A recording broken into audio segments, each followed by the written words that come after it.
gentlemen, and welcome to the Political Review. My name is Quincy Parker. It is my absolute delight to have you join us this afternoon. Today, we are going to swing back to the political developments of the week that was. Particularly, there are two issues that I really want to address, or three actually, and I think it's going to be useful to take as our jumping off point the contribution of East Grand Bahama MP K. Peter Turnquest, the former Minister of Finance, who had some very interesting things to say. There were some of the things that he said during his contribution that I think were perhaps overshadowed by other things. And so I want to talk through one or two of those. One in particular, a proposal that he made for the concessions regime that I think is really good and deserves to be aired and discussed and considered very deeply. But of course, we have to start with the big news, the headline maker, and we're going to talk through those things today with my good friend. He styles himself as a rabble rouser, and is an internet, a social media influencer. But he is also, in my view, quite an astute, if sometimes funny, political pundit. And I think that today will be an interesting conversation with my guest, the infamous Cecil A. Nuri. CA, welcome back to the Political Review. It's always a pleasure to have you, my friend. It's always a pleasure to be invited on your show. I'm delighted to be here, and I like the topics that you're considering today, and it's something that needs to be fleshed out and absorbed by the Bahamian public, and to make some conclusions on, whether it's just political rhetoric and banter or something to seriously consider. Yeah, we were going to have Ava Turnquest, who is one of the big shots at, she's the Eyewitness News and Verizon Media co-chair of the University of the Bahamas debate series. She's also in charge of the Eyewitness News online product. But of course, there's just too much in the news today, so she's going to join us another time.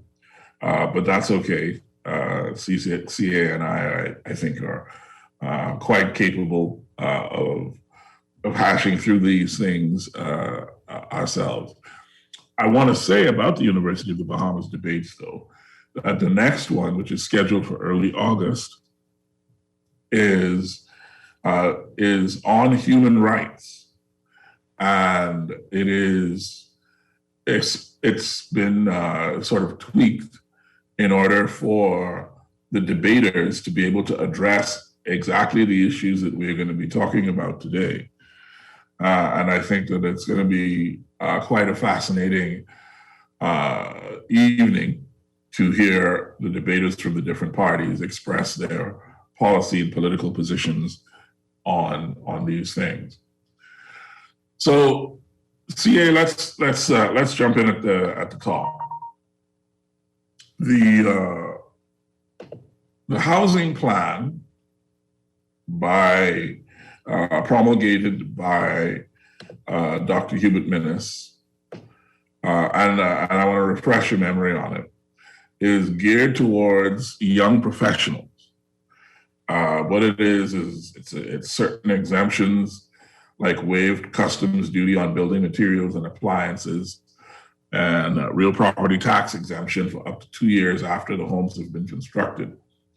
And the people, these young professionals between the ages of 18 and 25 would be able to buy these lots for about $50,000. But once all the necessary infrastructure is installed, the value of the lot will actually be $150,000. And so initially, the announcement was greeted with obviously a degree of skepticism because it's a government proposal, and no government proposal is greeted without some skepticism, particularly not at this point in our national development, where everyone wants to know where's the money going to come from. But there were also a number of people who were quite pleased that the government is attempting to facilitate home ownership for young professionals in such a direct and very specific way. But the former Minister of Finance, the Member of Parliament for East Grand Bahama, the Honorable K. Peter Turnquest, made headlines by basically saying that the plan was inherently unfair and that it prejudices or advantages some people at almost at the expense of other people who have, I guess, who could make a claim to have exactly the same or to meet exactly the same criteria. Before we get too far into the details, what are your thoughts? Did you hear Mr. Turnquest's presentation? And I thank you again. And I did hear K. Peter's pontification in the House of Assembly, and I appreciate it. I understand where he was coming from. I took it with a grain of salt because I'm looking that he was once the immediate Minister of Finance, where his opinions matter, where he participated in policy and crafting policy. Mm-hmm. And to me, I consider that perhaps his stance is coming from a place of sour grapes, where he should have mentioned these things, should have purported these things earlier, that the Bahamian people could welcome it and say, okay, I understand what you're trying to accomplish. Now, I'm not going to detract that his points doesn't have merits, because they do have merits, because there is some blatant discriminatory actions in it, but that does not negate from what the government is trying to do. The government is trying to empower young professionals. And with that, by its what the final product is, I think this is an initial stance of the government. And perhaps the criticism should say this would need to be expanded upon. More Bahamians need to benefit from this and give a timeline on what we can expect and what should happen moving forward. I would have appreciated that more than trying to throw the baby away with the bathwater just to say that it's not good. And when we're trying to see that the government is trying to make movement from in their housing project and in their making access to land and development more available to Bahamians. So I understand his point, but I take it with a grain of salt. You yourself just now said that there was something inherently unfair or discriminatory in the housing proposal. What are you talking about exactly? Well, I'm uneasy that you're using taxpayers' money to benefit a certain class or a certain segment of society when taxpayers' money should be available to all. So that's definitely uneasy for me. When if I'm what are you talking about?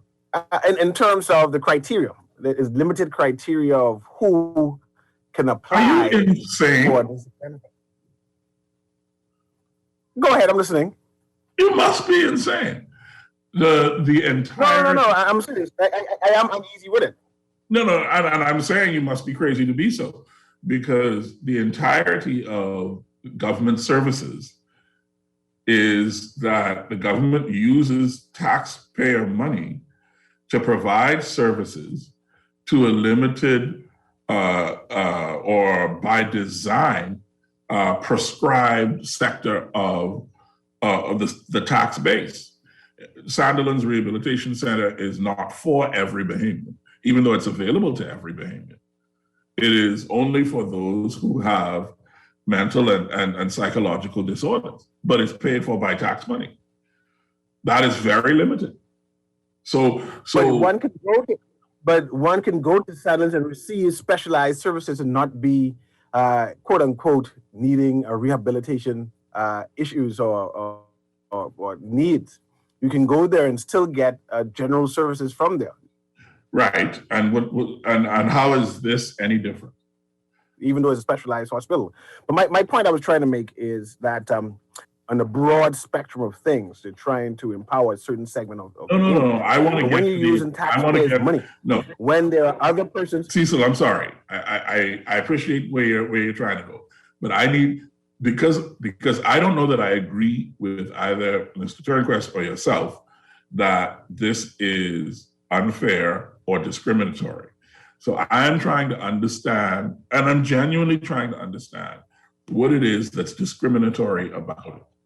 So I'm hoping that you can explain your unease in a way that I can accept. We need a broad base of Bahamians to be able to take advantage of what the Bahamas has to offer. We need empowerment in general. And there is a large segment of Bahamians who are spending money and the government is giving benefits out. And the government has opted not to include them in the benefits. And that's unfortunate. If I'm billing down the road, first-time homeowner, and I should be able to take advantage of the tax breaks. Why is there one first-time homeowners do have a tax segment? Yeah, but this set of homeowners get an extra tax break. I want the extra too. I'm Bahamian too, and I'm entitled to whatever the government is issuing. And this is where the frustration comes in. Just because I'm down the road doesn't mean that I should not be able to take advantage of whatever the government is giving. So so your issue then, which seems to be different than the issue that Turnquest has, is that it isn't about people between the ages of 18 to 45, young professionals between the ages of 18 to 45. It is that every taxpayer, period, should get these concessions. Yes, straight across the board. And I think that will cause a rebirth of spending money and more person take advantage. And I think that it disenfranchises a number of persons who are trying to move forward, be progressive, right? But how? And then there's when first-time homeowners do already get a tax credit, how is anybody disenfranchised by this? I think this group could import duty-free a number of materials, right? And first homeowners don't get as can the people over the hill. As can the people in the downtown Nassau redevelopment area. Over the hill don't have no money to import anything. So they're not benefiting. That's for persons who have money who take advantage and moving. It's not a question of whether they are benefiting. Entire different. The option is there. The opportunity is there. And it's not, see, I think the debate now is what is the difference between equality and equity. And I think that you on the equality thing saying that is available, even though I'm unable to take advantage of it. And moving forward, we need to empower more Bahamians. And I think that this particular clause does not empower enough Bahamians. It limits how many Bahamians can take advantage of what the government is offering. And when you're using government's tax money, it should be a broader base. And that's where I find the frustration comes in. If I'm building my house in Fox Hill, and following all the rules, I should be able to take advantage or have access to these same tax breaks than the people inside this government subdivision, a high-end subdivision. And I think it's unfair with that I must be forced to move down there when I have a piece of property where I'm trying to be a good Bahamian and have access to what all the benefits it is for being Bahamian. And that needs to be discussed. And I think that the option of the government needs to be broadened and considered. More Bahamians need to be considered moving forward. So Your challenge, okay, I can see your challenge. The challenge, the issue that I have is that government policy is part of the prerogative of the sitting government, right? And they have the ability, as the sitting government, to choose what sort of policy they implement. They have chosen in this instance to take a swath of the society that is traditionally left out of the housing market and offer them entry into the housing market at concessionary rates as a piece of their policy pie. Every government has its own, Mr. Christie did so many different things under the name of quote unquote urban renewal that were unavailable to the broader community, only available to urban renewal. And that's just a part of what it is to be in power. You use your position of power to effect a policy, a set of policies, and you hope that the society appreciates and benefits from the policies that you put forward. To call it discriminatory or unfair is, in my view, to sort of miss the point.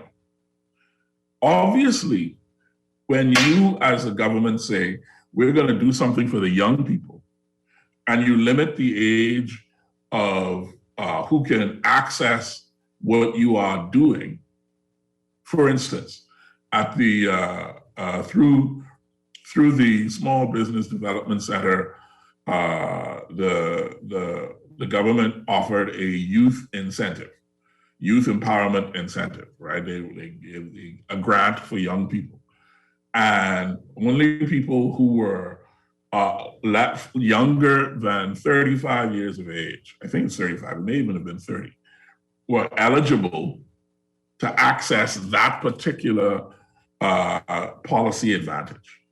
They could apply for incubation, they could apply for a grant for funding for starting up their business, whatever the case may be. But it was only available to those Bahamians under 35 years of age.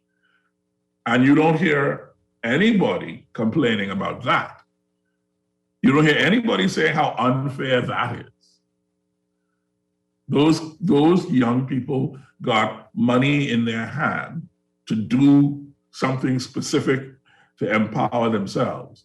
And you are not on the radio. Turnquest was not in the house yet screaming about how discriminatory or unfair it is. And like I mentioned, like I said, I appreciate what the government is doing. And I also appreciate what Turnquest is also saying, that there needs to be a broader scope of Bahamians who should be able to take advantage of this also. I believe it allows or leaves out so many other Bahamians who should be eligible to take advantage of this. And that is my angst and that is my concern. Now, sorry, go ahead. I shan't criticize the government for this initial project, but I will demand of them that in a short period of time and have a timeline where more people can be included, or the scope or the range can be included in this program or this type of program.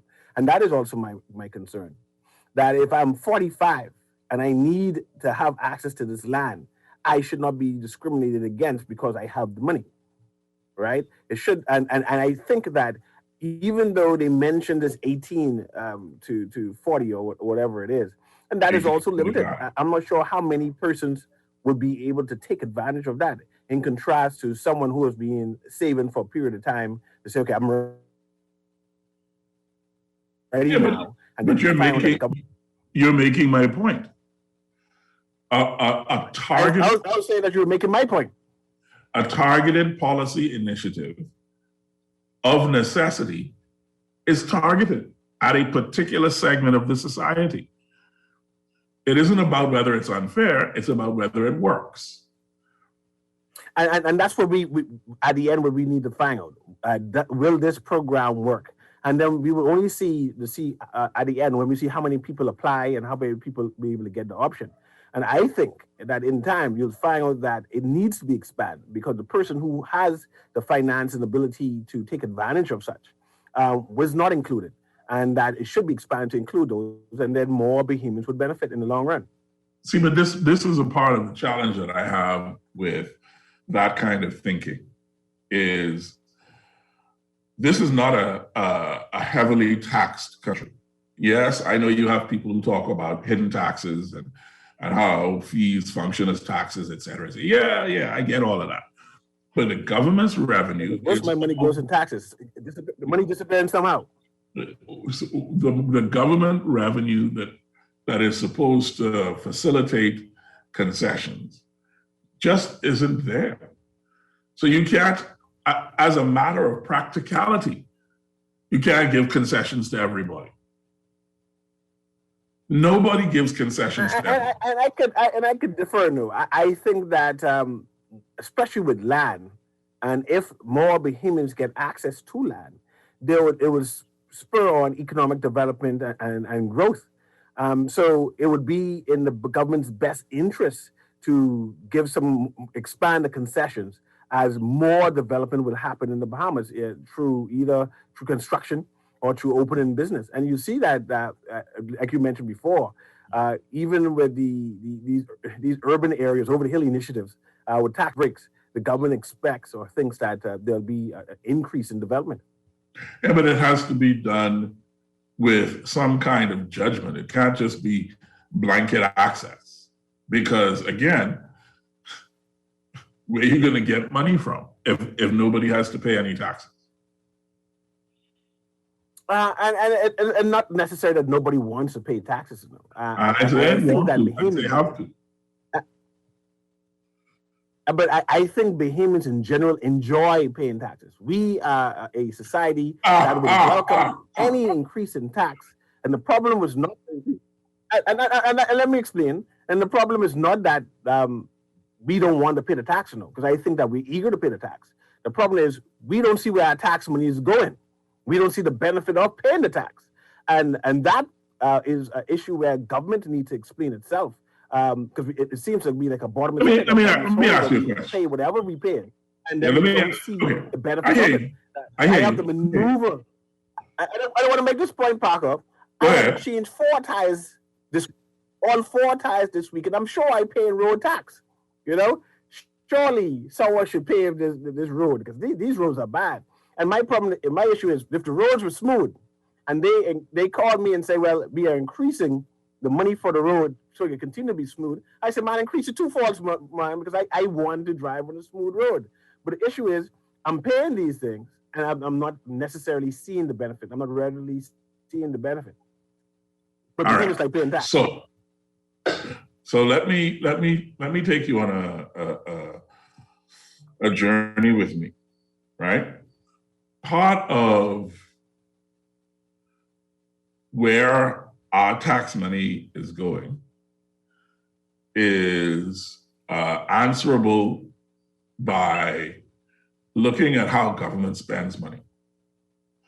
And since we've been an independent nation, every year the government has spent more money than it has taken in. Every single year since we've been an independent nation. As to the situation is so bad that a significant part of government borrowings goes to pay public service salaries. So where you have a tax base that is insufficient to fund its own public service, the question of where our tax money is going becomes almost a moot question. Your tax money is going as far as it can, but it ain't far enough. Because even with all your tax money, the government still got to borrow money to pay salaries.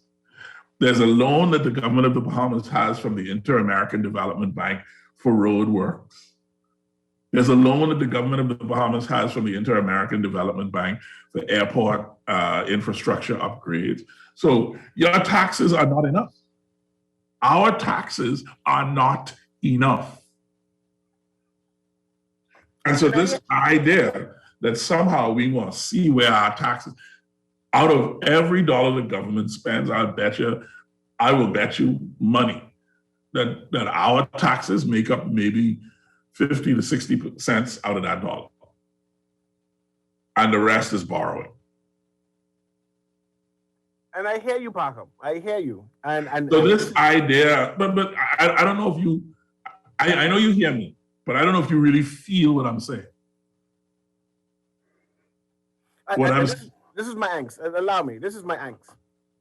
I think that we are a $7 billion economy, right? If my numbers are correct.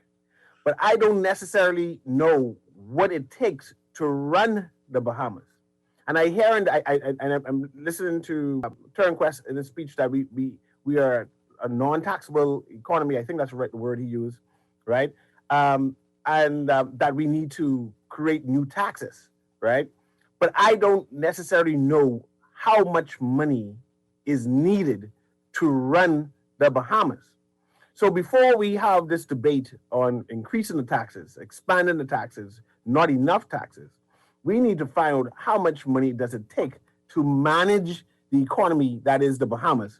What are the total expenses and what are we short of, and what is the best mechanism or best tax structure to get that maximum of X dollars? And that conversation is not being had. I think that they will increase taxes again, just like how they increased VAT, right? And then we still find ourselves short because we never determined how much money we needed. And I think there needs to be a national debate on what's the total amount of money needs to be generated in order to run the Bahamas, and then put that juxtapose on how much money that we currently make and what is the shortfall, and how do we move from that point A to that point B to make up the shortfall, then plus benefits. Right. So every year around this time, just before the end of the fiscal year, the government of the day engages in an exercise that tells you exactly how much money we need to run the country. So they give an expense report because we tend to borrow. There's not an you don't pay attention if that's what you think it is. Go ahead. Right? They give you an expenditure estimate for the coming fiscal year. And a conservative based on the agenda of the government at hand. So that's not necessarily what it is needed that includes to run the country. Of course it is. No, this is based on what their goal objectives are. But one, depending on the administration, the you think there's an administration that doesn't want to pay the civil service? But I'm sure when we doing the budget, we don't just consider salary, right? Of course we do. We have to. And we find ourselves that we have to borrow money frequently or do an overdraft to maintain the salary that we consider to be short. But even that needs to be an inventory of why are we continuously short in terms of paying the civil service salary, right? Because there are more people in the civil service than we can afford to pay. It's that simple. But you're not. I want you to hear what I'm saying to you, right? And try to appreciate that I'm not arguing with you from the perspective of this is a good argument, but from the perspective of there's an actual answer to your question, and you ignore it if you don't think that that's what the budget estimate expenditure estimate is. For instance, this year's budget communication, the government of the Bahamas has already told you that they anticipate needing $3.2 billion in budget expenditure to cover everything that's in the budget, which includes all the government programs, all the tax concessions that you want, all the salaries for the civil service, and all the whatever the administration plans might be, including debt repayment and all of these different things. So it's going to take in 2021-22, $3.2 billion to run the country. That's the answer to your question. The problem that you have is that the government is estimating $2.2 billion in revenue. That's $1 billion short of anticipated expenditure. And if you listen to people like Chester Cooper, that revenue estimate is fanciful because where that money coming from? So your problem with trying to go down this road of I want to see where my tax dollars going is your tax dollars are insufficient to even break even. Your tax dollars don't make enough. And so this idea that we have somehow that targeted policy initiatives, like for instance, the one that we're talking about now, where people between the ages of 18 and 45 can buy lots for $50,000 and they have a 2-year tax holiday while their house is being built, that is part of how the administration intends or believes that it can spur the kind of economic activity that you're talking about.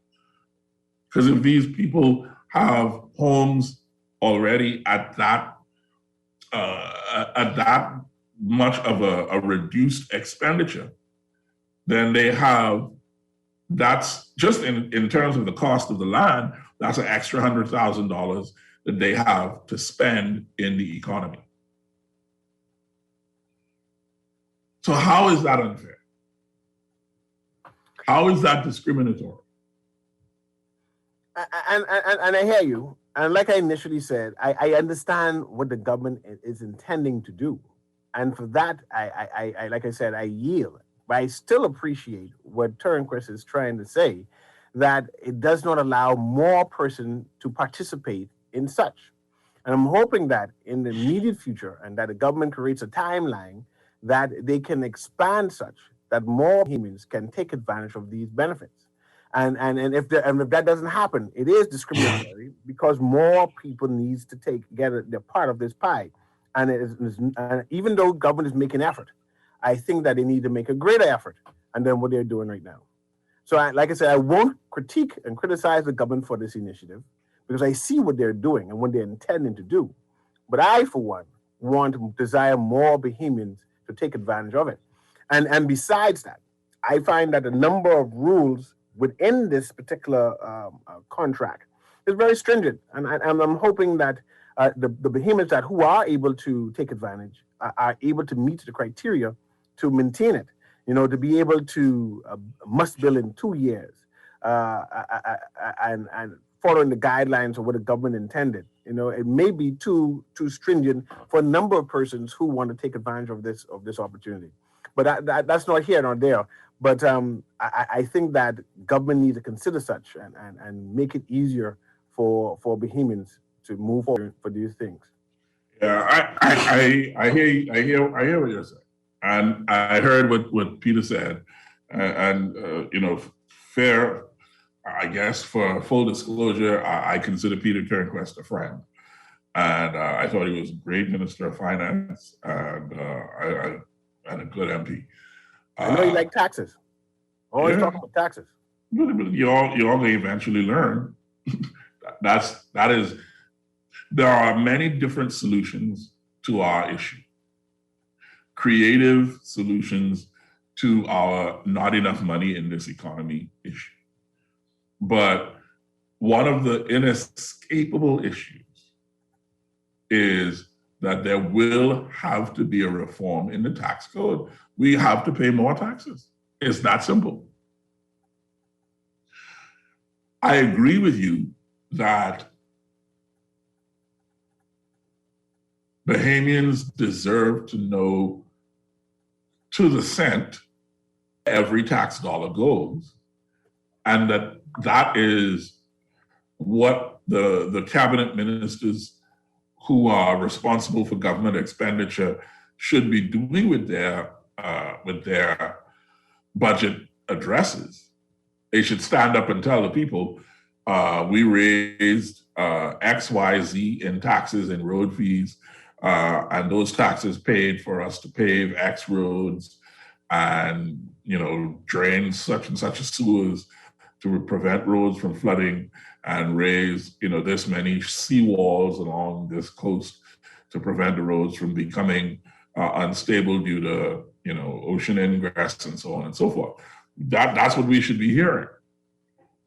But of course, we're hearing about what is coming more than we're hearing about what has happened. Yes. But that's fine. That's a choice. Look forward rather than look back. But I just wanted to. I guess I wanted to say and hash it out with somebody that this program and programs like it are designed to be discriminatory. They are designed to work to the benefit of a particular segment of the society. And every administration has such programs. And whether or not everybody could benefit from it is not the point. Of course, everybody could benefit from it, but it's not for everybody. Because if you open it up to everybody, then the people that you are trying to accommodate go straight to the position that they were always in. If everybody has the concession, then nobody has the concession.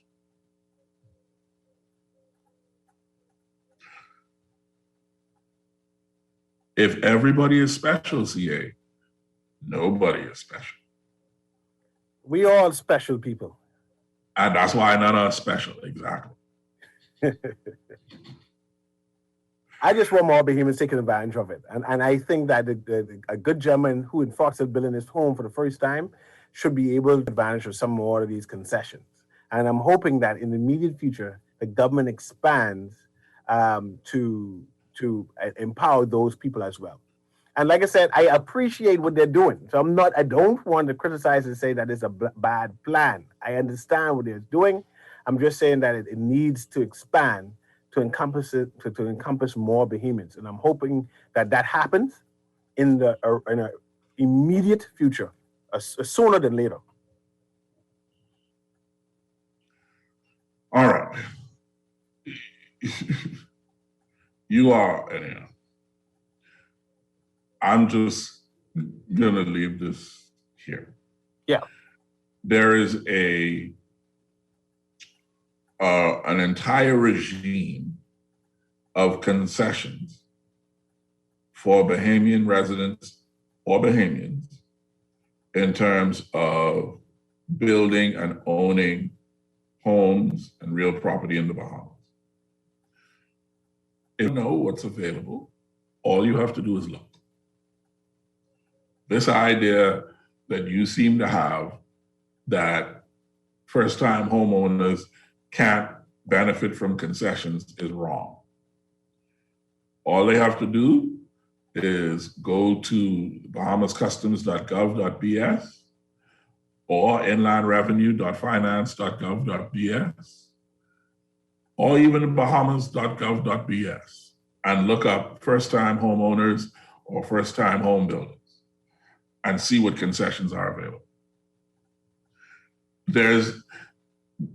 I just want to be clear that I understand the example that you are giving, but I don't want anyone who is listening to get the impression that there are no concessions for first-time homeowners or first-time home builders. There may not be as many as are being afforded to the people in this targeted program, but there are concessions available to make it easier for you to build and own your first home. Agreed? Yeah, man, I'm willing to go with that. I know some nurses who were very interested in this program. I think that they wanted to use it as an investment. for their children because they already have their AWAC home and their small homes, and they saw it as an opportunity to move from point A to the next level. However, I don't think that they would be qualified or be able to take advantage of it because of the stringent guidelines for it.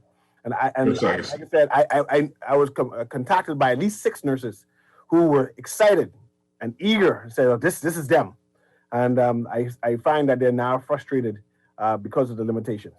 As well, they should be, because this isn't for them. This is for 18 to 45-year-old professionals. Plain and simple. They're professionals. No, I'm not saying they're not.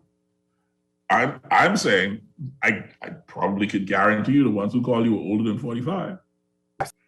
So this ain't for them. So if they want to help their children, help them with the money. This was also, this is kind of an ongoing consideration. Turnquest touched on the state-owned enterprises, which have been a drain on government resources. I'm going to quote him here. He says, "We cannot just continue to support these entities with taxpayer dollars and make believe that they will not cause a ballooning in the national debt that will eventually come crashing down around our feet. The current models are not sustainable and must be fixed sooner rather than later. Overall, the planned increase in expenditure of $252 million must be managed extremely carefully and a tight rein kept to ensure that these expenditures do not get too far ahead of planned revenue. Otherwise, a serious cash flow crisis can develop, requiring emergency borrowing, which will not be optimal." Unquote. The amount of money that has been pumped into state-owned enterprises is staggering. I think Mr. Turnquest is 100% correct here, that hard decisions will need to be made about how those agencies are financed or finance themselves. But that will also, and this is the part that Mr. Turnquest didn't say, that will also mean that the government will have to give these agencies a free hand to earn revenue. That means there can't be any edicts by the minister to say what YZ state-owned enterprise will and will not do. And I think that's where we're going to run into a challenge, because the people are too used to being able to appeal to the political directorate for recourse against a decision by one of these state-owned enterprises.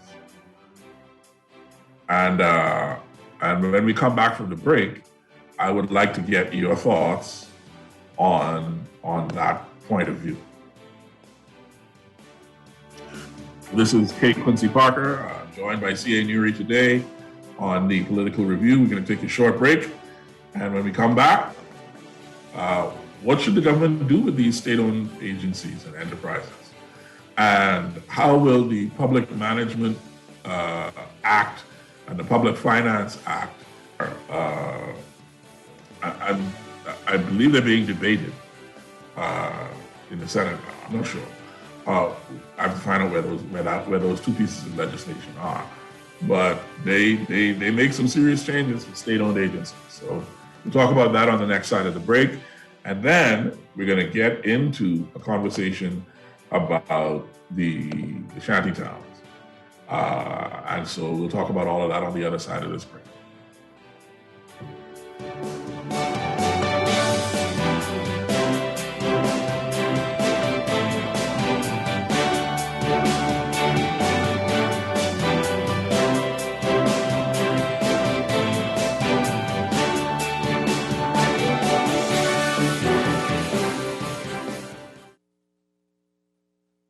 Meet Jackie. Jackie's a hard worker with a steady income, but she has a personal loan and multiple credit cards to pay off. To keep her account current, Jackie opted for a loan from Fidelity Bank to consolidate her debt into one monthly payment on a built-in savings account. Be like Jackie. Call 356-7764 to book a complimentary financial coaching session. Fidelity also offers virtual assistance. Fidelity, we're good for you. Signs that you should go to therapy. You've thought about it, you wonder if it could help, you want to go, you wanted to see if this list would apply to you. Mental health is health too. This Mental Health Awareness Month message brought to you by Guardian Radio, 96.9 FM.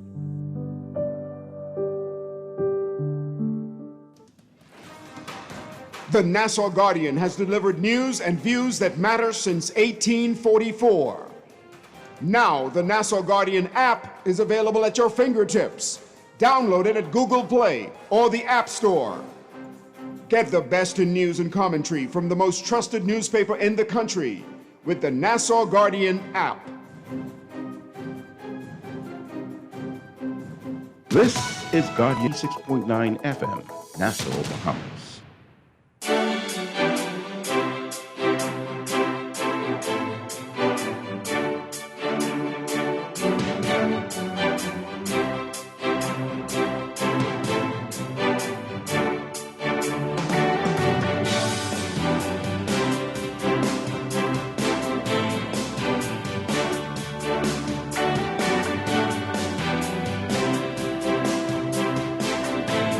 Welcome back, ladies and gentlemen, to the Political Review. My name is Quincy Parker. It is my pleasure to host you this wonderful Sunday afternoon. And I'm joined by C.A. Nuri, internet provocateur, rabble-rouser, social media influencer, my good friend, and occasional dining partner. Mr. Nuri. But Q, before you go on, I just realized that you are K. Quincy and Turnquest is K. Peter. Isn't that a coincidence? Yeah, yes, it is a coincidence. What? Because our first names begin with K? Yeah, there you go. Okay. All right. So,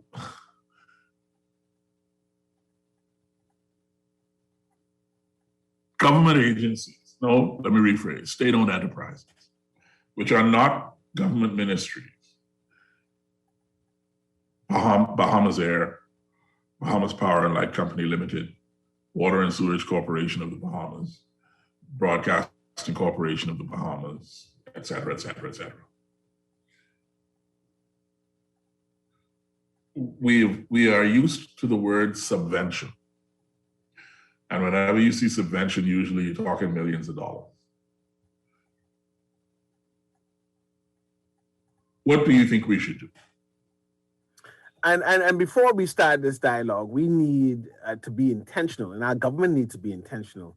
And by intentional, we must debate what is the intent of the departments that you call. You call BPL, you call ZNS, we call it Bahamas Air. There needs to be an intent or an intention for having these operations run. And if there's no intentions, then the conclusion is to get rid of it. There's a reason why we have Bahamas Air and a reason why there's subvention for it, right? There's a reason why we have ZNS and a reason why the government continues to supplement it and support it, right? And we must have that overall debate and discourse of their importance. And once you understand and appreciate their importance, then we can have a debate on whether the government should continue to subsidize it or whether they should change and tweak the operation and how it would impact the entire society. And I don't think that discussion has been had as yet, right? Let's talk about Bahamas Air, and I will even throw in Princess Margaret Hospital and the Rand Memorial Hospital. The reason why these entities exist is for the social benefit of the entire Bahamas, because there are some people who will fall far below who will not have access to these things. And for that alone, any right reasonable government will put subventions in terms of making sure that there's enough money to operate, right? And to make it a for-profit organization will definitely disenfranchise such Bahamians and cause poverty to go out of whack and be starking. So I hear the need to change the systems and the tax structures and to make sure that these enterprises make money. But then I have to consider the working class Bahamians who will lose access, the limited access they have now to these enterprises, and I am concerned about that. So, okay, but that doesn't tell me to get them off the government's, what's the word I'm looking for? I guess the government's balance sheet. And it still goes back to my initial point. We need to first understand and appreciate these operations for what they are, first of all. I don't think that we as Bahamians understand why they exist. So we are unable to have this conversation that what you want to have without having that preamble of what it is, what their purpose is for. But in the short response, clearly there's a need for the government to do some kind of PPE, public-private enterprise, where there is a government involvement at the same time a pursuit of profit. But until we have that discussion on the intentions of these, we cannot have the discussion on how to take them off the books because we don't understand what it is that we're talking about. So the challenge with PPEs is the first P. I think the argument would be that the public shouldn't be involved at all. What? And if you listen to the folks who are considered business magnates and successful business folks in the private sector, they are almost unanimous in saying that government shouldn't run business. And I hear you. And it's not necessarily that government should not run it. I don't think that these people want government to be involved in it in terms of being on have a say or anything. But I'll put this position to you. A number of these private enterprises that you're talking about, these private experts, have become rich or become successful based on affirmative action of the government, the investment of the government, and say, okay, now you go ahead and increase your profits. Now they don't want the government to be involved in these things at all. But there is a need for a ZNES to be operational for the sake of society in general. So definitely, if it's for a public benefit, government must be involved in at a certain extent, even if it's managed privately, right? And we just need to find the right recipe on how to do that. But I see no qualms or have any issues where a place like a ZNES is privately run, but government has a intimate say on the operation, on the agenda and platform on how enterprise is run. And I find that a number of persons want to have their cake and eat it too. They don't want government to be involved, but they want to own or have access to government enterprise or state-owned money. After we spend all that money investing in the cables and so on, and they want to just want to own the business and benefit from it at a cheap cost, and that's unfair. I think that there is a need to have a balance, and clearly government needs to be involved in the operation of these things because these are state-owned enterprises. And if it's state-owned enterprises, someone needs to be there acting on our behalf. And that don't necessarily have to be done for profit, but just for the welfare of the Bahamian society. But that's my question. I guess ultimately, I've asked it all the other ways, but I'll just ask it directly. Should they continue to be state-owned enterprises? That's my question. And I continue to repeat. I could embrace a PPE, and that all of our communication enterprises be privately owned, and that government be separated from it. I'll give you an example. Some years ago in Grand Bahama, the power company decided to cut off all the light to at that time government facilities that didn't pay their bill. The government was in arrear for some months or years or whatever it is. And they dipped the light. The people them dipped the light, and government was vexed, right? So, man, why you dip the light? You know we can pay you eventually. And I am concerned that how our country is managed, our government will always be in arrear. We will always be behind. And if we sell places like a BPL, places like a ZNS, water and sewage, to a private enterprise, we will be at the mercy of these private enterprise when they say, man, I want my money, and I turn off all the hospital light, all the government enterprise light, because you need to pay on time. And that can't happen. And for that alone, government needs to have a hold and some kind of control of these enterprises that matters socially to Bahamians, right? There's for ZNS, they need access to information, access to the news, especially for the Family Island, is a must. That's not a luxury; it's a right.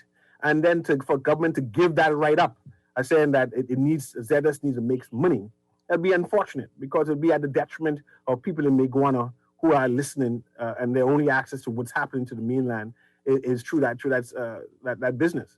So I hear what you're trying to say or suggest, and I understand and appreciate that we need to manage these enterprises better, but we also need to appreciate that, again, the intentions for these enterprises, and the intent is to keep us connected and to make sure that the wider project, the wider population have access to these amenities. And I'm concerned that if we get rid of, privatize, that there will be a number of persons in the Bahamas who would be at a detriment. Fair enough. But like I said, I'll embrace a PPE. I see no reason why it cannot be managed privately, but with the government being on the board to assist with the direction of said enterprises. I think that is perhaps the only real I don't want to. I guess the only real option that we have, and it also seems to me that is an option that we have had for any number of years. I think the answer. I wonder why it's taking so long, so to speak. Yes, and we have clear examples, good example of the airport that's working well. We have an example of the bridge authority that is working well, and we need to use these things as examples, and government needs to bite the bullet and make it happen. It seems that there's a lot of rhetoric on what we should do, that we know the solutions, but the idea of making step towards the solution, we haven't reached to that point yet. We kick the can down the road and say, don't worry, we can do that anytime, just not right now. Yeah, we do seem to excel in can kicking down roads, don't we? If you're good at one thing, you might as well take advantage of it. Fair enough. The next subject of our brief discussion today, sir, before we get to the shanty towns, the City Revitalization Bill, Turnquest was also speaking on that in the House, and I really enjoyed what he had to say about that, because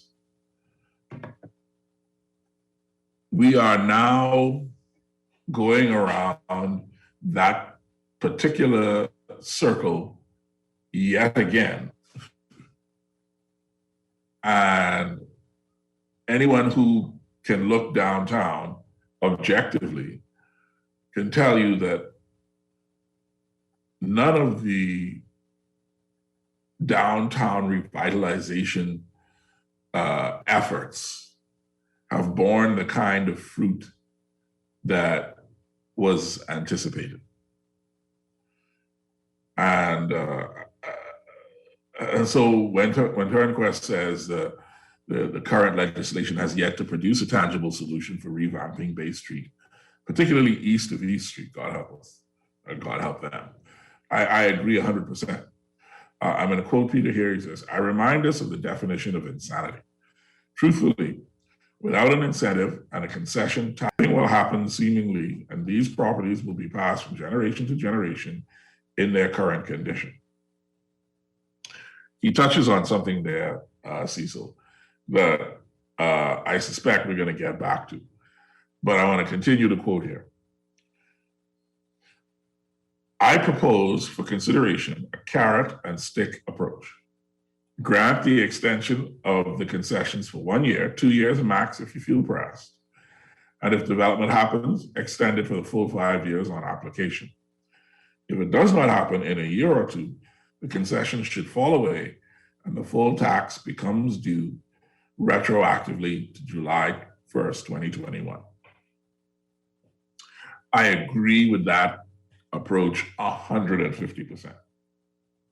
What do you think? Actually, I like that. It's progressive. It's definitely progressive. It allows a start point and a continuation. And I fired to move and to act. And right now, there's a pause. I find that we like to brag about successes that is not necessarily ours, especially when you consider downtown initiative. And when you find that Bahamians say, okay, what all has happened? Then you say they have persons in power who would say, oh, you see that we have the point. The point is part of the downtown initiative. He said, but I'm not sure that's what we're talking about. They say, okay, what about the U.S. Embassy billing? That's part of the downtown initiative.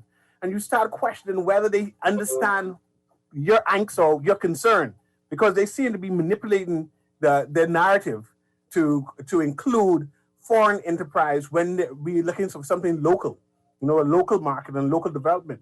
I'm sorry, who I don't mean to, I don't want to interrupt, but I need to ask before we move on and I forget. But who says the point or the U.S. Embassy is part of the downtown initiative? I'll give no comment, but there's an association for downtown development who will definitely cite that, and also that's a bunch of foolishness in the extreme. And also the central bank this construction, and they use all of these as examples of how Bay Street is. Well, the central bank construction you might be able to make an argument for that, but not the other stuff, certainly. Anyway, please continue. Yeah. Yes, and mind you, this is what they tout as they're moving forward, and look how much things they're doing for downtown, and is an accomplishment. And also I need to mention that they also include the port, and I don't necessarily think that Bahamians look at that as examples of what is happening on Bay Street.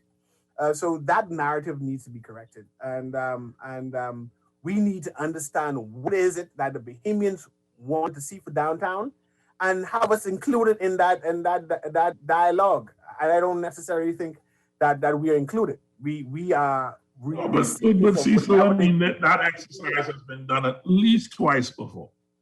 Pat Ramming was involved in an exercise like that, and before him, Norman saw exercise just like Bahamians. What do you want to see for downtown? You do some surveys, you do some focus groups, you create. There was two whole documents, hundreds of pages long, with drawings and everything.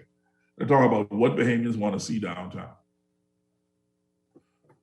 Sorry, I don't mean to interrupt. I think there's a disconnect. There's a serious disconnect in terms of what the government and some entities want to see downtown and what the general public want to see downtown. It seems as if the owners of some of the buildings want to have a New York like Skyline with condominiums and high-end stores and a gated community concept with the benefit of having the national police force and security protecting those, right? And I don't necessarily think that that's what the general public wants, but we just don't know what it is and where do we see Bay Street to be and how we'll be included in that. There seems to be some gentrification talk of the whole concept, but I don't think there's a buy-in ability in it. Clearly, the owners of Bay Street currently hasn't bought into the idea, and this is why they pause. They pause and doing a watch, wait, and see, and they will not move. And I think that this initiative with Turnquest mentioned will now fight the bullet and say, okay, I have a limited time to take advantage of these tax breaks, so let me take advantage of them now instead of waiting.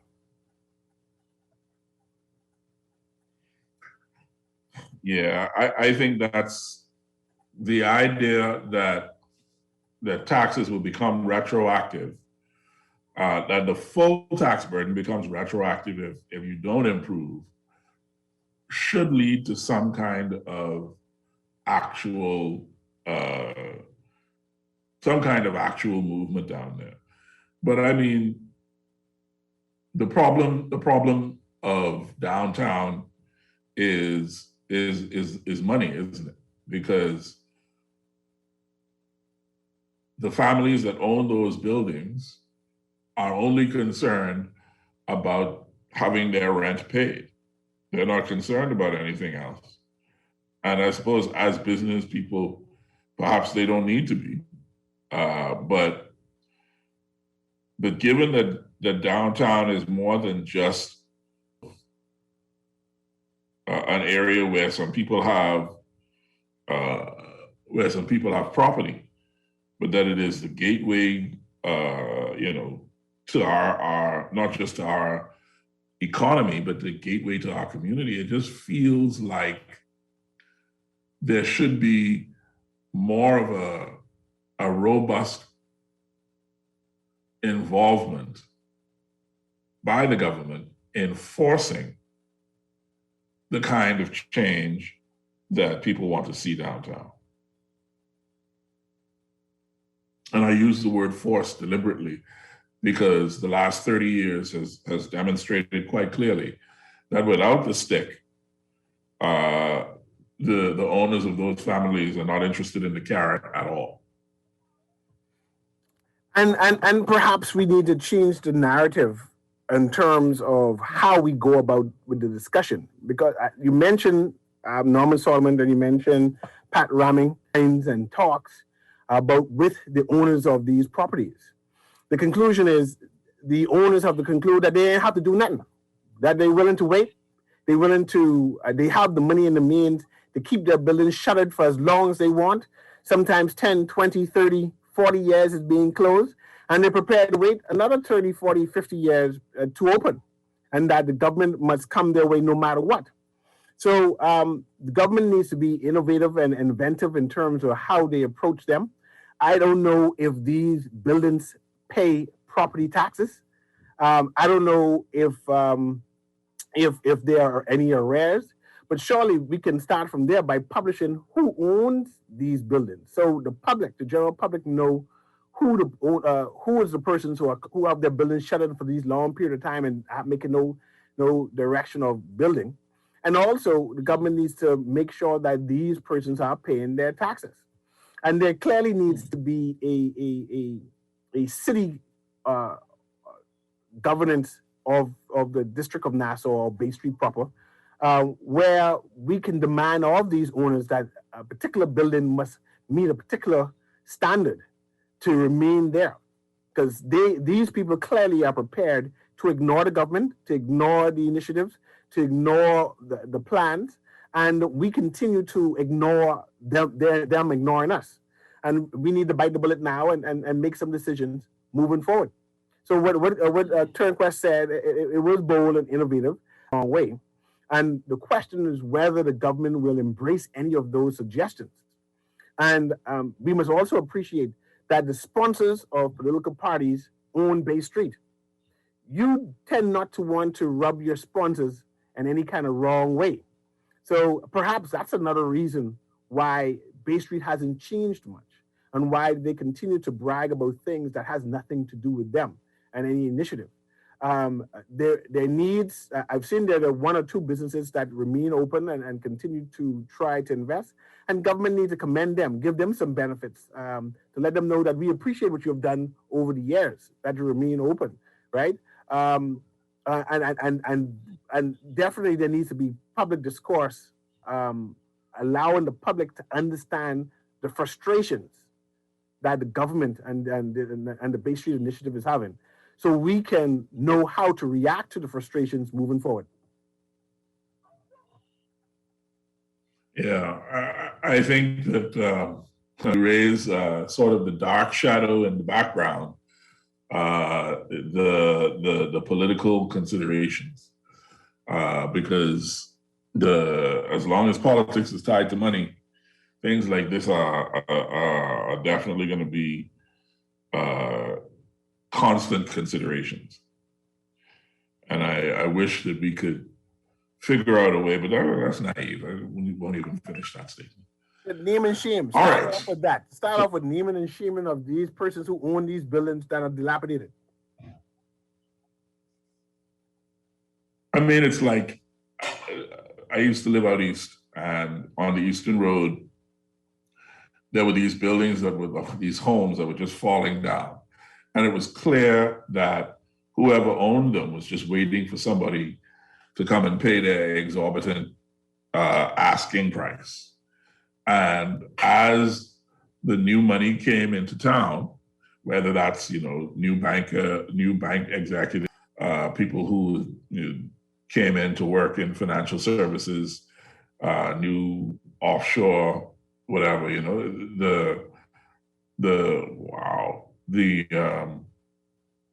the homes started to be sold. And now you've seen there's almost a renaissance down there on the Eastern Road. These people, they've picked up the dollars, picked up the properties for whatever little bit of money they spent for them. And I think that's what's happening downtown. They're just waiting for some kind of payout that will make it make sense to them. And with the port development and the cruise port, one would assume that payout is near, and that is easy imminent, for them to wait and see, and wait for this development to happen, and inclusive of the U.S. Embassy, and inclusive of the point, and then they will sell high and allow whoever wants to spend the money to come and invest. And that's where we are. They are comfortable with waiting. Yes, they are. The Cheryl Grant Thompson, the Supreme Court Justice, has planted a flag in the ground to say very directly that the government cannot act without the courts or outside of the court's purview or permission. So she set up a very interesting argument here that, and one of the things that she says is that the government's actions in demolishing the homes, the structures in Abaco that they did, seem like act first and ask questions later. So the cease and desist order says that the government must no longer demolish shantytown structures across the entire island of Abaco now, and that has elicited some comment from the Public Works, and his comment has elicited some further comments from some senior lawyers in the country, some other senior lawyers, Mr. Bannister himself being a senior lawyer.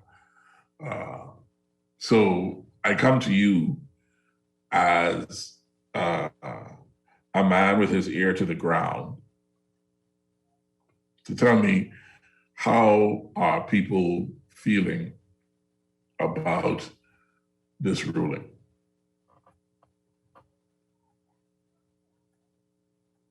And I pause there, Quincy, just to consider my what I'm going to say before I blurt it out, and which is rare because I normally blurt things out and let things happen. In this instance, I understand why you would pause. I think the Minister of Works called fortunate. Let me start that off. I understand his passion. I'm not disputing his passion or belittling his passion and his frustration, but his comments is unfortunate because it raised aspersions to the justice. It also raised aspersions to our judiciary, and whether it's competence, and it also adds to the national angst about how we feel about what is happening. Inadvertently, I think the minister's commentary allowed people now to question the competency of the justice. It created a narrative that the justice is being political, which created a bigger narrative that the government needs to reevaluate the justice and level of competency in general.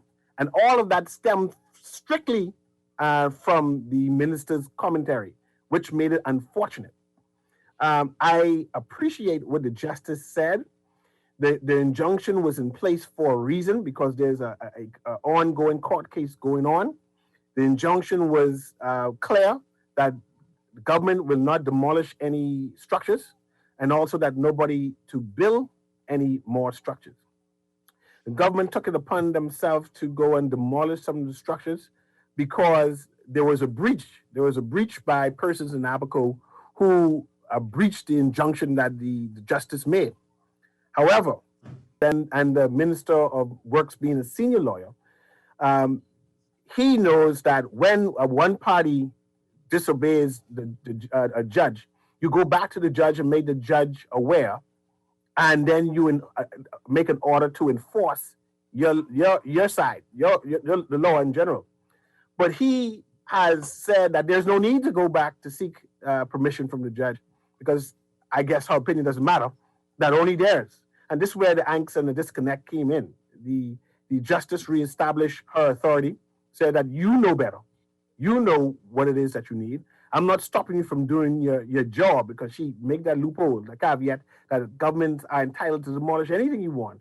However, in this instance, where there's a sitting injunction at this present time, that you should have come back to me and let me be aware that there was a breach somewhere and then apply to enforce your section. But that's all relative, and that's why there's an appeal. And what I found amazing, amusing, there were two sets of commentary. There was a commentary by the Attorney General, which said that he respectfully disagreed with the justice and that they will seek an appeal. And no one in the Bahamas complained about that because we understand that the government needs to appeal, and we're not comfortable with the judge's decision. But the cry out came by the commentary of the Ministry of Works. And we would have thought that the Minister of Work would be more guarded in his pronouncements, right, with his insults. It says that the justice's ruling was silly. You know, that's a serious indictment to a professional who has years of seasons and experience and a claim. She have a claim, so it's not like she's a type justice. She's very considered in her approach, and to deem her approach as silly is most unfortunate, especially by a learned attorney who should know better about saying such commentary about an ongoing case, and especially in this political season where people are emotional about said subject.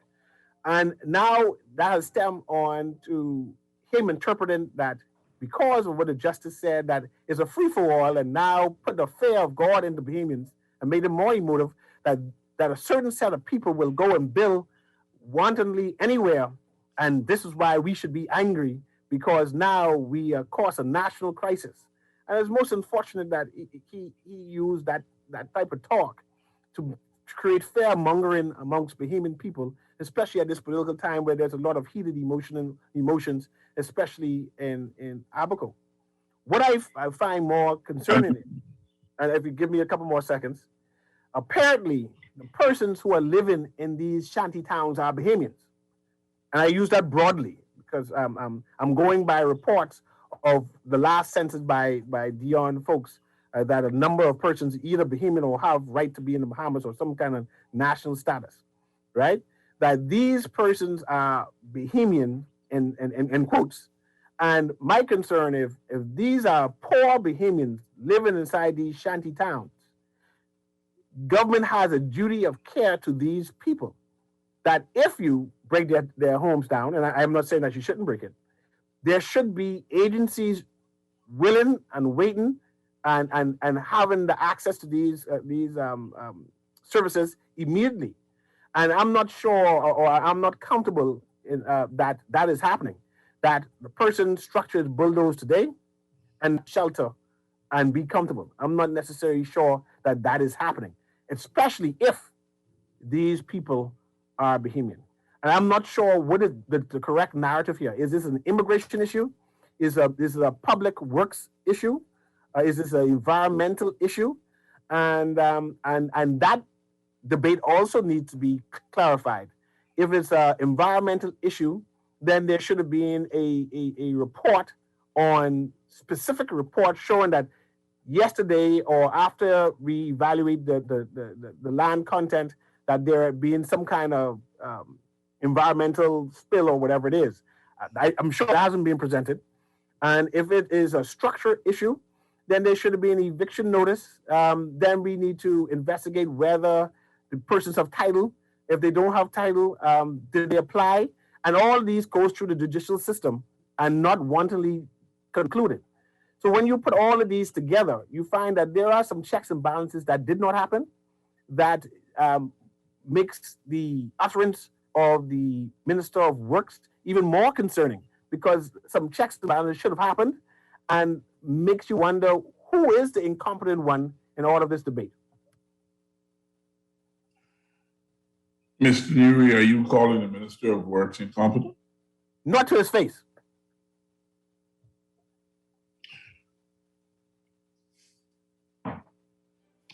Here on the Political Review, when somebody says something profound, we let the silence reign for a moment, just so that people can cogitate on what was just said.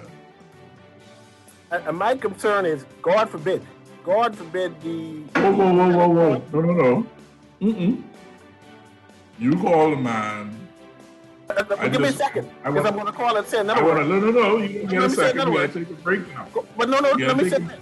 God forbid, if the Court of Appeal ruled supporting the justice, now the narrative of who is being silly or is silly needs to be debated, because now the moving from the justice who the minister suggested now would fall on him.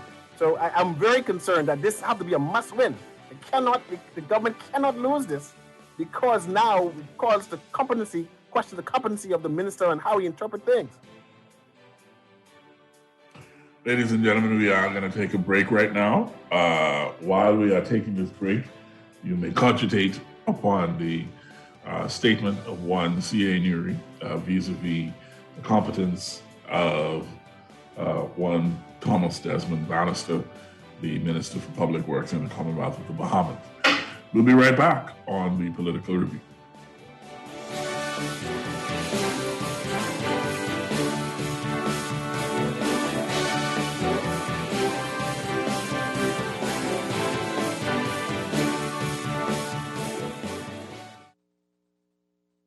Start your day the right way with 7 C's. Start your day the right way. Trust in the timeless tradition of 7 Seas cod liver oil. 7 Seas cod liver oil is a rich, natural source of omega-3, giving you the essential nutrients needed to promote good health and help make sure you're looking and feeling your very best. Whether it's one a day, high strength, or traditional, with 7 Seas cod liver oil, you start your day the right way. Start your day the right way with 7 Seas.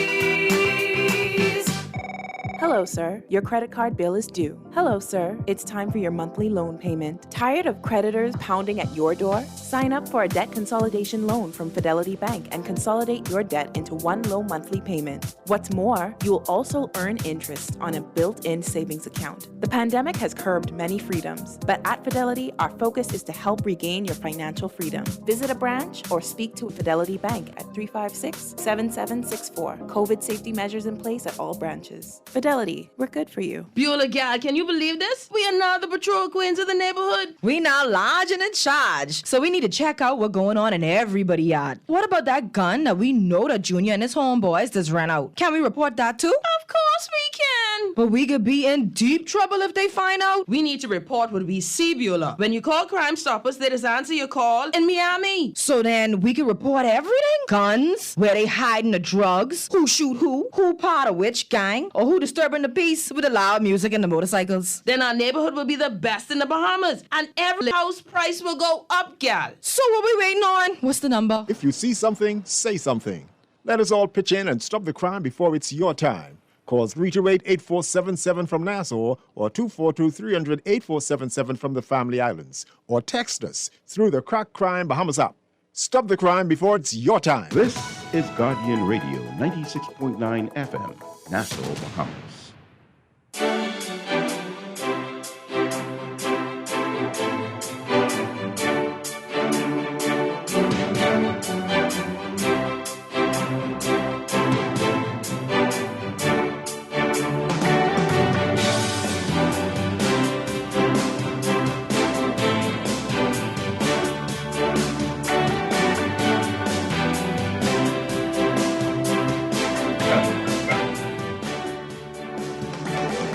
Ladies and gentlemen, welcome back to the Political Review. My name is Quincy Parker.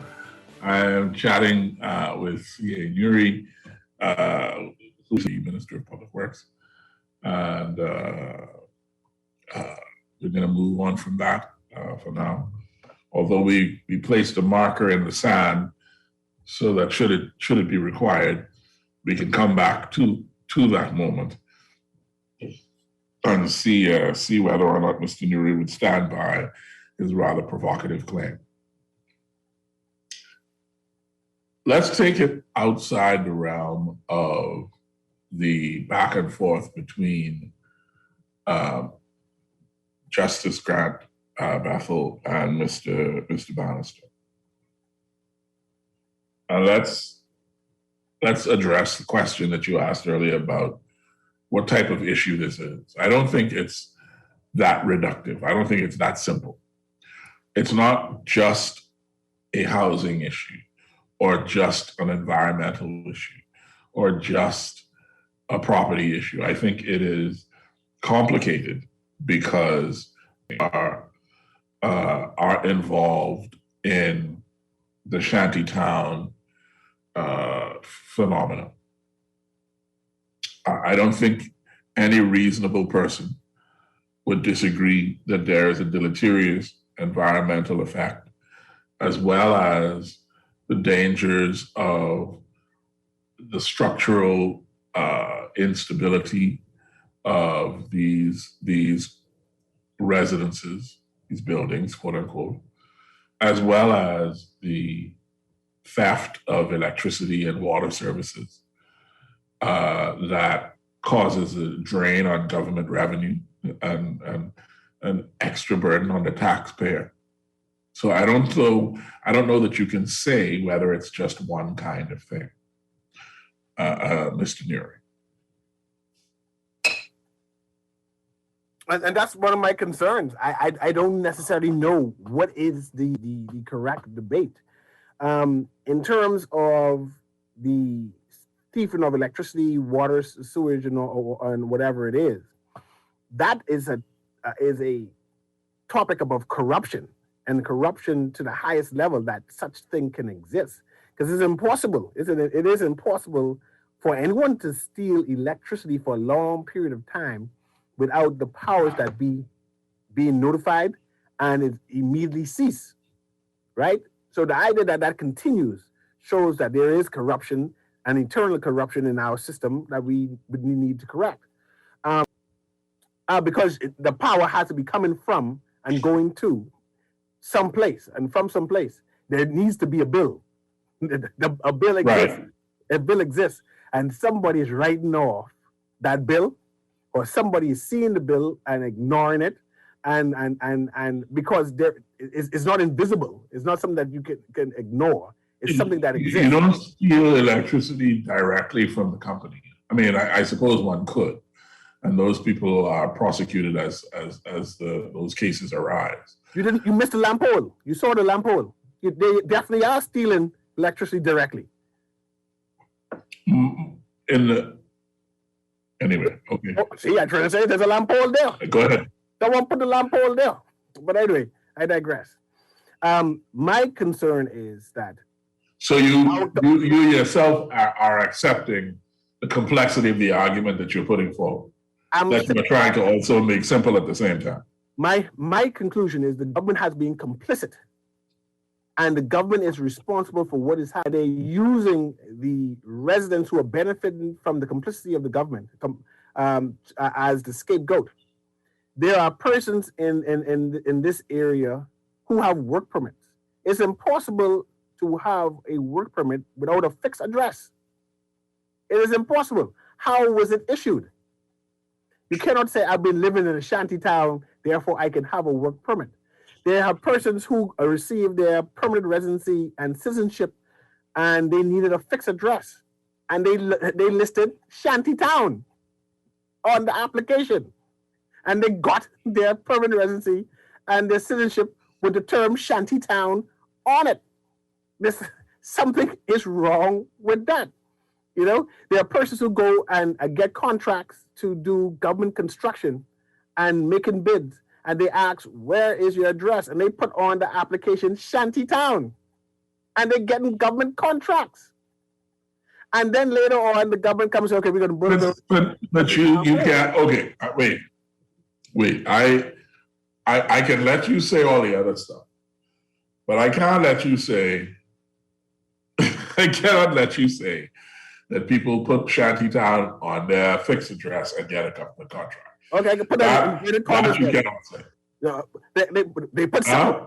They put something on it, and I know they live in the shantytown, and it got to be a home address. If they put in the home address and they live in the shantytown, one must reasonably conclude they put shantytown on the address. Mr. Nuri, listen, I understand the overall point you're making. Okay, let's go with that. Because I have another example. Who are using immigrant labor and applying for work permit for these immigrant labor, and these large foreign investors have labor and they cannot put any proof that they have provided homes for their imported labor. And you said, where is your labor living? And they say they live in the shanty town. And there's no checks and balances by no. Mr. Nuri, they do not say they live in the shanty town. I'm sorry? They do not say they live in the shanty town. So what do they say? They must say that they live in a name of a settlement somewhere. Yeah, it's called the farm, and Pigeon Key, and Mud. Nobody uses those. And that's called the shanty town. Nobody uses those as fixed addresses, okay? What I'm saying, listen, I hear what you're trying to say, Mr. Neri, but what I'm asking, for the purposes of the political review, try to keep the provocation to a minimum. Pretty please. There's a shanty town on Joe Hampton Road, Fox Hill. I didn't know it existed until I missed to make a wrong corner turn, right?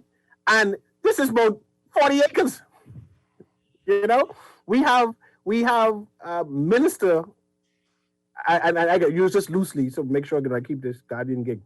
We have ministers who are responsible for various things, right? Confessing to the public they live next door to a shanty town. How can you say that out loud?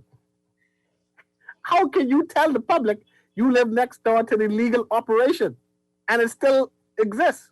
Something must be wrong with that.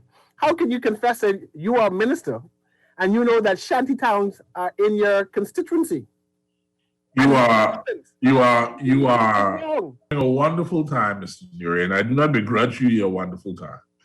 However, I would like to bring you back to the subject at hand. Shanty towns? The man on the street. Oh, okay, sorry. The person to whom you are most connected. That's zucchini. They're going to be in the stew with the lobster. Yeah, okay. The person to whom you are, the person to whom you are most closely connected, has a view of whether or not the government should be involved or should be at work on demolishing these shanty towns, as we use the term. They should be at work closing the loopholes that facilitate shanty towns and these government-supported loopholes, right?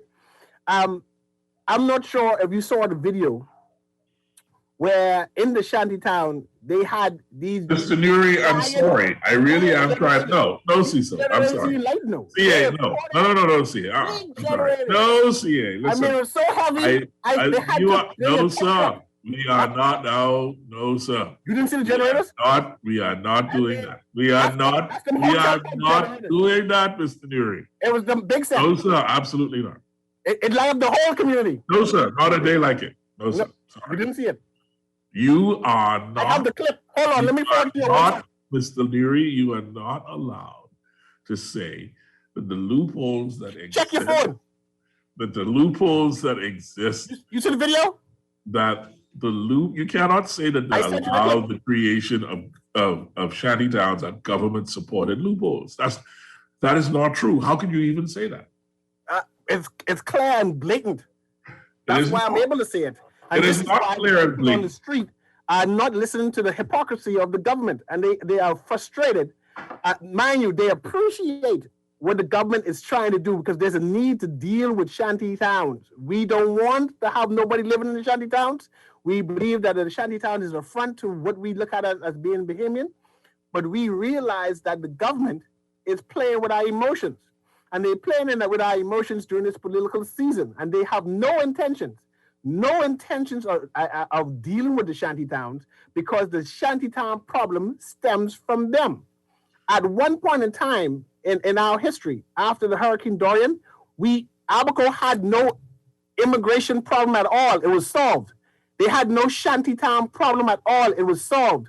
You know, in fact, they had no unemployment issue because they had overabundance of persons jobs available. But in the stem of 1 year, post-Dorian, all of those problems came under the watch of one administration. We had no issues about illegal immigrants or migrant persons in Abaco because they were gone. We had no issues with about shantytown's existence because they were gone. But under one person watch, all those problems has come to the head again. And those people must be held accountable on how did this vexing problem reemerge in such a short period of time. That's not the judge issue. And you yourself know that what you are saying right now, not only, and I hope you get lots of money for what you just said, but it is also, it was good. Yeah. But it is also untrue in the extreme, right? It is untrue to such an extent that I am not even going to bother going down that rabbit hole with you. I understand what you're trying to do, and I ain't going down that rabbit hole with you. I'm just saying that you got to answer my question. You have to answer. CA, you want me to tell these people you ain't send me no video, that you just lied to these people on the air? It must be stuff. I can send it to you again, man. I don't know how come you ain't got it. Now that I call you out, you won't send me this video. Come, send it to me. I have the video. I have the video with the big sure the solar panels, and with the big generator. In fact, our government also commandeered a number of these things and had to return them back. And I see these conversations need to be had. How you can take the people's generator, then give it back to them. See, we need to have a conversation on what exactly is happening in Abaco. I still don't see no video, CA. Sorry.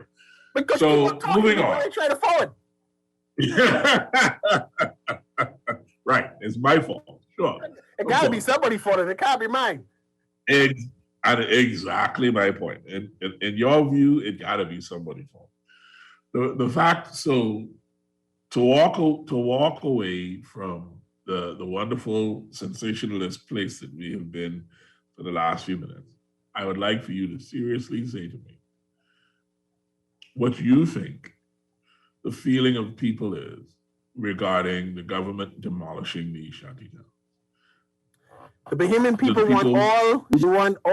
they want to start off with Abaco, then they want to go to Joe Farrington Road, they want to go to Carmichael Road, and find they want to go to Andros, they want to go to Grand Bahama, they want to go to Exuma, they want to go to Russell Island, and they want to eradicate all of the illegal shantytown all at the same time. I believe that we have the wherewithal, we have the equipment to do multiple operations to show that we are serious about this. But I find that this is political jockeying that our politicians are doing, and they are playing with our emotions because it's close to the election. And they don't not necessarily want to deal with solving what this shantytown and the emotions of it and the psychological impact it is doing to the Bahamians. They don't want to solve it at all. They are looking for scapegoats. Easy. I don't see how you could. That's my problem, CA. I don't mind good propaganda. I don't mind a good argument. But my problem is that I can't see the upside for the government in what you are accusing them of doing. I benefits them. And I agree. It doesn't make sense, but they're doing it all the same. So that's why you should be angst and concerned and vexed just like I am. I'm vexed ratted. You know, I tired of all of this spinning that they do when they're not addressing the main problem, right? There's a shanty town across from where my niece lives in Carmichael, right? And I remember when she used to go sleep, they used to run drop cord to her new government home. And she used to wake up early in the morning, 2 o'clock, 3 o'clock in the morning, and see that there's a drop cord. There's a long, and there's a multiple drop cords, you know. Drop cord running from across the street straight into the shanty town. And she complained, until she she got a dog. But it should not be up to her to defend her own property when the government could come and clear it out overnight. Something is wrong.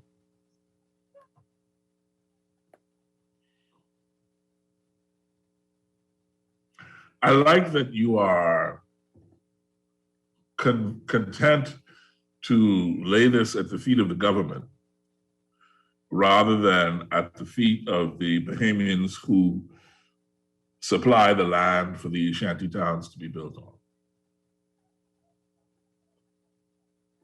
Well, I don't supply no land for those shanty towns, and it sounds like you want to blame me for their existence in these shanty towns. I refuse to take the blame. I ain't call your name. I am one of those persons who call the police. My neighbors know that. That's why they don't have no COVID party anymore. The black boy over there gets called the police. If a shanty town, if I was a minister of this government, and the shanty town is next door to me, I'm going to use my powers and wear it all to make sure that the shanty town doesn't exist. Instead of coming on the radio and on TV and announcing that I live next door to a shanty town, or if a shanty town in my constituency, I'll be the last person to confess, yes, I know of a shanty town and I have power. And I find that our ministers are comfortable making such pronouncements. I am uncomfortable with it. I wouldn't announce those things at all. I would hide and say, I have no idea what you're talking about. But these people are comfortable. And we're comfortable with watching them being comfortable. And I'm uncomfortable with that.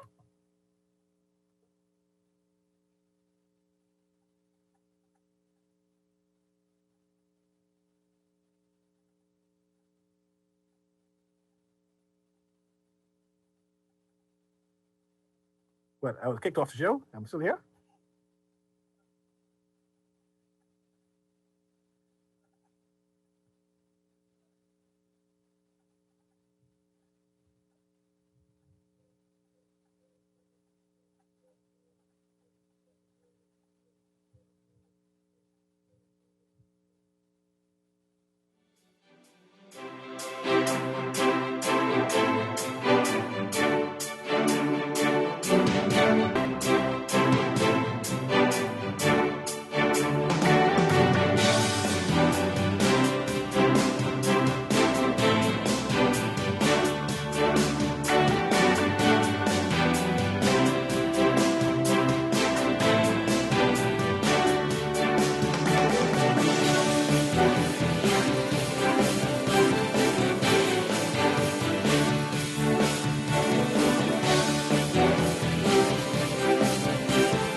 Loss of family members is very isolating, and people who have experienced loss appreciate when others have shared their grief. If you can't be there in person, go to the Nassau Guardian's website online at thenassauguardian.com and visit our obituary link. The Nassau Guardian's interactive obituary link allows you to read the funeral announcement, express condolences, or place photos on the online guest book for 1 full year.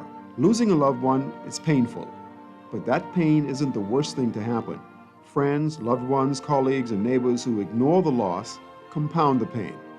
Should the bereaved family wish to place the obituary and photos on our obituary site, just contact the Guardian's funeral industry partners or the Nassau Guardian. Remember, there isn't one magic right thing to say to someone experiencing loss that will make the loss less painful or easier to. The Nassau Guardian's obituary link, available online at thenassauguardian.com.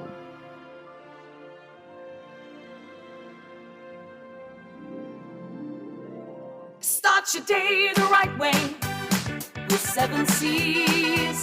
Start your day the right way. Trust in the timeless tradition of 7 Seas cod liver oil. 7 Seas cod liver oil is a rich, natural source of omega-3, giving you the essential nutrients needed to promote good health and help make sure you're looking and feeling your very best. Whether it's one a day, high strength, or traditional, with 7 Seas cod liver oil, you start your day the right way. Start your day the right way with 7 Seas.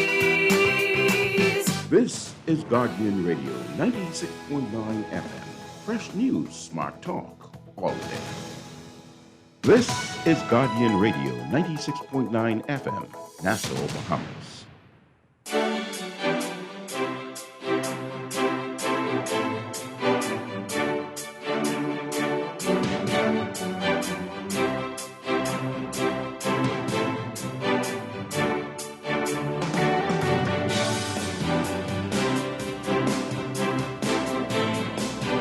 All right, ladies and gentlemen, we got a few minutes left on the show. Welcome back to the Political Review.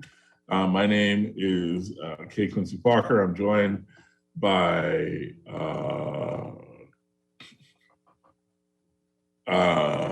C.A. Nuri. If the caller is still there, caller, you got 2 minutes. We'd love to hear from you. Hello? Thank you very much for calling. Hello? Yes, hello. Yeah, Mr. Parker? Yes, hi. I want to say something here. I want to say... Go ahead, please. Okay. The government, we're not saying that the government is wrong for moving the shanty towns. It's how you do it. What they should do is go to the House of Assembly and pass Article 7, which is left open. That's the first thing they need to do and solve the situation. They're skirting around the issue. They're skirting around the issue. Go to the House of Assembly and pass Article 7 now. Thank you. Thank you very much, caller. I appreciate you. All right. And just to be clear, Article 7 deals with persons born in the Bahamas after July 9th, 1973 of non-citizen parents. Let me see if I can read the article in its entirety. But is that 9? 7? Yeah, but that's what Article 7 deals with. If I can dig it up before the end of the show, I'll read it so that folks can hear what the caller was referring to. But yeah, so that's an interesting point of view.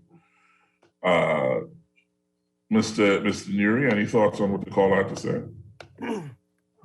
I'm just glad you're back. I thought the electricity gone out by you, but that there's current still on in your neighborhood. Because you know it's spraying right now, and we know what happened. We know what happened in the spray. So I'm just glad to see that you're online. I just wanted to say that. I feel duty bound to say that God is not pleased with you at this point in time for your unfortunate comments, sir. I'm just saying that it's spraying and lights soon turn off. So we got to get this 3 minutes in. I can't believe you. But in any event, please, at your earliest convenience, say unto us your last thoughts. Yeah, I gotta rush this because light. But my point is, a number of Bahamians want to support the government and do support the government in dealing with the shanty town. They just don't like it being political, and especially at this particular time. They want to see a concerted effort by all ministries trying to solve this vexing problem and not no piecemeal type thing, right? We understand what is happening in Abaco, but we are concerned to extreme what is happening in Andros at this present time when there's a large amount of persons moving into the pine forest and building out houses. And then government has yet to respond in any kind of adequate form fashion. We are concerned that in Joe Farrington Road, there are communities and houses being built to code in Shanty Town, right? That being there going on 30 years, and we want to know what will happen when we finally deal with these people 30 years later. You know, why can't we deal with these things? Wait. I am given to understand that your voice has been heard on the Haja Black show and with Levon Sands and with Scrooge. Is this correct? My voice is all over the place. They call me Legion because it's many. There's many of us. But Mr. Nuri, you and I had an arrangement. Any money was involved? Was money? No. Oh, okay, I didn't think that money needed to be involved. That's that. Oh, wow. That's that. All right. Yeah, it takes rough. All right. You know, the hotel's being closed for a year. I'm back now. I hear you, man. I hear you. Well, it is what it is then. Pray for me. In that case, you continue to make as much as you can. Know that I support you, and I'm grateful for your time here on the Political family. Review. You're supposed to encourage and support me. Didn't I just do that? I was making sure because you was throwing shade, and I was realizing that. I wasn't throwing shade. I was just saying I know. I didn't realize that I was dealing with somebody who everybody is dealing with. But some people bad. I guess you call me a bad voice. All right, King. All right. God bless. Inshallah. All right. Thank you, brother. Thank you. All right, folks, that's going to do it for us here today on the Political Review. Thank you very much for your time and energy. We will see you next week. Until then, God bless. Take care. Try not to have too much fun, but have just enough. And it's Levon Miller, not Levon Sands. Sorry about that. God bless. Take care.